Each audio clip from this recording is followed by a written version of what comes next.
Hello everyone, welcome to your maths classes. कैसे हो आप सब? आई होप आप सब अच्छे होंगे और अपनी पढ़ाई को कंटिन्यू कर रहे होगे। तो करते हैं आज की क्लास स्टार्ट। हम क्या कर रहे थे, इंटीग्रल्स वाला 7.2। इससे पहले वाली क्लास में हमने इससे पहले की मतलब क्वेश्चन नंबर 6 से पहले 5 क्वेश्चंस किए थे। आज हम क्वेश्चन नंबर 6 करेंगे। ओके, हम क्या करें, मेथड ऑफ सब्स्टिट्यूशन मेथड से हम इंटीग्रेशन को सॉल्व करें, यानी कि जो भी हमें ऐसी टर्म लग रही है जो हमारे इंटीग्रेशन को सॉल्व नहीं होने देगी, तो उसको हम टी पुट करके और उसके डेरिवेटिव में कन्वर्ट करके उस फॉर्म को पहले सिंपल फॉर्म में कन्वर्ट करते हैं, उसके बाद उसका इंटीग्रेशन करते हैं। ओके, तो आई होप इससे पहले की वीडियोस आपने देख ली है। अगर नहीं देखी तो पहले आप वो वाली देखना, उसके बाद ये वाली देखना। ओके, ये देखो, ये तो हमारे पास डायरेक्ट क्वेश्चन मतलब सिंपल ही फॉर्म में गिवन है। इसको मैं क्या लिख सकती हूँ, ax प्लस बी की पावर 1/2। ठीक है, इसको हम पूरे को हम x की पावर n की जैसे ट्रीट करेंगे। उसका हमारे पास इंटीग्रेशन क्या होता है, x की पावर n+1 अपॉन में n+1, यही होता है हमारे पास। इसका भी हम ऐसे ही करेंगे। क्या हो जाएगा, ये ax प्लस बी, इसकी पावर 1/2 है, इसमें हम 1 ऐड करेंगे और 1/2 + 1 इससे क्या कर देंगे, डिवाइड। ओके, उसके बाद मैंने आपको बताया बहुत बार, अगर हमारे पास सिंपल एक्स हो तो हमें कुछ नहीं करता, लेकिन x के साथ कुछ मल्टीप्लाई में कुछ पावर में तो हमें उसका डेरिवेटिव लेना होता है। तो यहाँ पे जो हमारा ax है उसका डेरिवेटिव हमारे पास क्या आ जाएगा, a आ जाएगा। तो इसके साथ हम क्या कर देंगे, a लिख देंगे। ओके, आई होप आपको ये समझ आया होगा। ये मैंने बहुत बार बता लिया है कि हमारे पास अगर सिंपल एक्स है तो हम देखो यहाँ पे ये पूरी टर्म का डेरिवेटिव लिया हमने, लेकिन यहाँ पे ये देखो सिर्फ ये बचेगा क्योंकि b तो कांस्टेंट है, इसका 0 हो जाएगा और ax का हमारे पास डेरिवेटिव a आ जाएगा। तो इसलिए हम डेरिवेटिव से क्या करना होता है, डिवाइड करना होता है। a से मतलब x से अलग कोई टर्म हो, यहाँ पे अगर डायरेक्ट x होता तो उसका 1 आ जाता, लेकिन अब यहाँ पे x है तो इसके साथ क्या आ गया, a आ गया। तो अब हम इसको क्या लिख देंगे, ax प्लस b, इसकी पावर कितनी हो जाएगी, 3/2। और जब 3/2 a बनेगा ये, तो 2 ऊपर आके कितना हो जाएगा, 2/3a। ठीक है, तो इसको हम लिखेंगे 2/3a, ax प्लस b की पावर में क्या आ जाएगा, 3/2। ओके, तो आई होप ये आपको समझ आ गया होगा। नेक्स्ट, ये तो इजी था, विदाउट सब्स्टिट्यूशन ही हो गया। कई बार इजी क्वेश्चन आता है तो मल्टीपल में आ जाएगा, लेकिन आपके एग्जाम में जैसे ज्यादा मार्क्स के क्वेश्चन आएंगे ना, उनमें ऐसे क्वेश्चन सिंपल क्वेश्चन नहीं आएंगे। ये वाला ये आ सकता है मल्टीपल में, एमसीक्यू की फॉर्म में आ जाए। क्वेश्चन नंबर 7 देखो,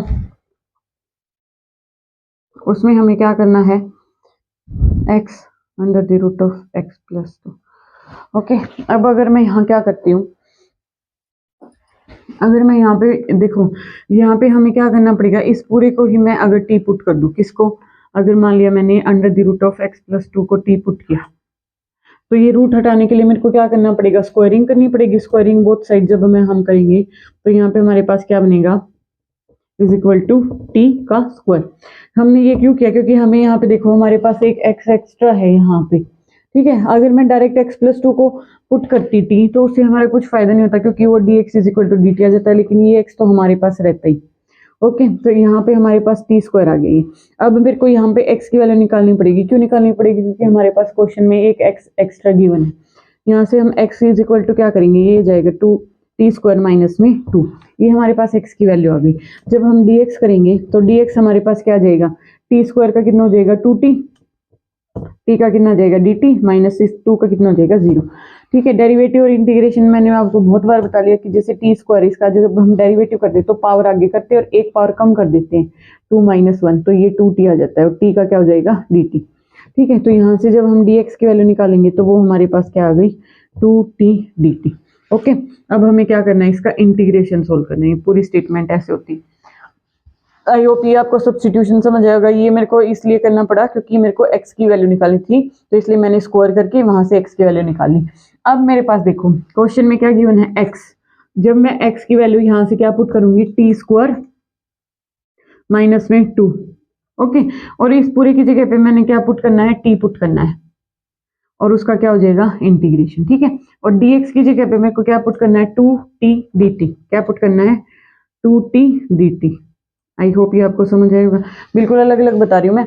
यहाँ से जब मैंने इस पूरी टर्म को t के इक्वल पुट किया तो मेरे को x की वैल्यू निकालनी पड़ेगी, क्योंकि यहाँ पे क्वेश्चन में एक एक्स्ट्रा x गिवन है। अगर यहाँ पे ये नहीं होता तो मैं डायरेक्ट इसको t पुट करके ये इसका इंटीग्रेशन सोल्व कर देती। लेकिन x गिवन है तो इसलिए मैंने क्या किया, स्क्वायर बोथ साइड करके यहाँ से x की वैल्यू निकाली। x इज इक्वल टू यहाँ पे मेरे पास क्या आ गया, टी स्क्वायर माइनस 2। ठीक है, तो जब हम डेरिवेटिव लेंगे दोनों साइड तो ये dx क्या बन जाएगा, 2t dt, और 2 का क्या बन जाएगा, 0। तो dx की वैल्यू आ गई 2t इंटू dt। अब मैंने हर एक चीज टर्म की अलग अलग वैल्यू पुट की है। x की वैल्यू हमारे पास क्या है, टी स्क्वायर माइनस 2। इस पूरे को मैंने under the root of x प्लस 2 को मैंने t पुट किया था, t, और dx की जगह पे मैंने क्या पुट किया, 2t dt। आई होप आपको समझ आ गया होगा। अब यहाँ से देखो ये हमारे पास कितना बन गया, 2t स्क्वायर, इंटीग्रेशन किसका करना है, टी स्क्वायर माइनस 2, और ये क्या हो जाएगा, 2t का स्क्वायर dt। ओके, अब मैं क्या करूंगी, अंदर मल्टीप्लाई करूंगी, ये क्या बन जाएगा, 2t की पावर कितनी बन जाएगा, 4, 2 ये पावर बेस में तो पावर ऐड हो जाती है, बताया मैंने आपको। 2 + 2 ये कितना हो जाएगा, 4 हो जाएगा, माइनस में 2 × 2 यानी कि 4t का स्क्वायर। ठीक है, ये हमारे पास पूरी टर्म बनी और ये dt, इसका हमें इंटीग्रेशन करना है। ये कांस्टेंट टर्म है तो ये बाहर आ जाएगी, 2 × t की पावर 4 का इंटीग्रेशन माइनस का 4 इंटीग्रेशन किसका, t स्क्वायर का, dt दोनों के साथ अलग अलग लग जाएगा। ओके, तो अब t की पावर n या फिर x की पावर n कुछ भी करो, उसका इंटीग्रेशन हम कैसे सोल्व करते हैं, t की पावर n का इंटीग्रेशन कैसे होगा, t की पावर n + 1 अपॉन में n + 1। ओके जी, t की पावर 4 है तो t की पावर कितना आ जाएगा, 5 आ जाएगा, 2 बाहर था, अपॉन में 5 - 4, t की स्क्वायर है तो क्या हो जाएगा, t का क्यूब अपॉन में 3, प्लस में कोई कांस्टेंट आ जाता। अब हमें t की वैल्यू पुट कर देनी है। t की वैल्यू हमारे पास क्या है, t की वैल्यू है हमारे पास, यहाँ पुट कर देती हूँ मैं। ओके, ये हमारा अलग है। अब मैं यहाँ से क्या करती हूँ, t की वैल्यू पुट कर देती हूँ। t की पावर में 5 है ना, तो t की वैल्यू क्या है हमारे पास है x + 2 का रूट है, रूट को मैं क्या लिख दूंगी, 1/2, और इसके पावर में कितना है, 5। ओके, मैंने क्या किया, t की जगह पे x + 2 का रूट है ना, तो रूट को मैंने 1/2 लिख दिया, कोई प्रॉब्लम नहीं, क्योंकि उसका मतलब वही था 1/2 के पावर में 5, -4/3 एज इट इज।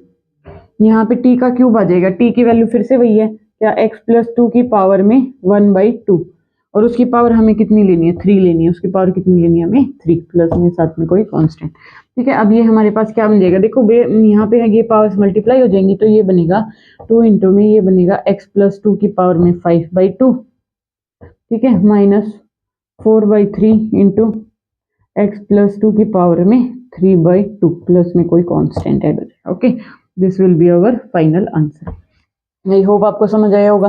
मैंने बिल्कुल इजी से तरीके से, इसका बहुत लॉन्ग मेथड भी है, लेकिन मैंने आपको सिंपलेस्ट मतलब सबसे छोटे वाले मेथड से करवाया। मैंने इस पूरी टर्म को डायरेक्ट टी पुट कर दिया, और मेरे को क्योंकि यहाँ पे क्वेश्चन में x एक्स्ट्रा है तो इसलिए मेरे को x की वैल्यू निकालनी पड़ेगी। अब रूट में तो वैल्यू निकाल नहीं सकती, तो इसलिए मैंने रूट को हटाने के लिए दोनों तरफ स्क्वायर किया। स्क्वायर करने के बाद जब मैंने x + 2 को x + 2 = t स्क्वायर हो गया, तो x की वैल्यू हमारे पास क्या आ गई, t स्क्वायर माइनस 2।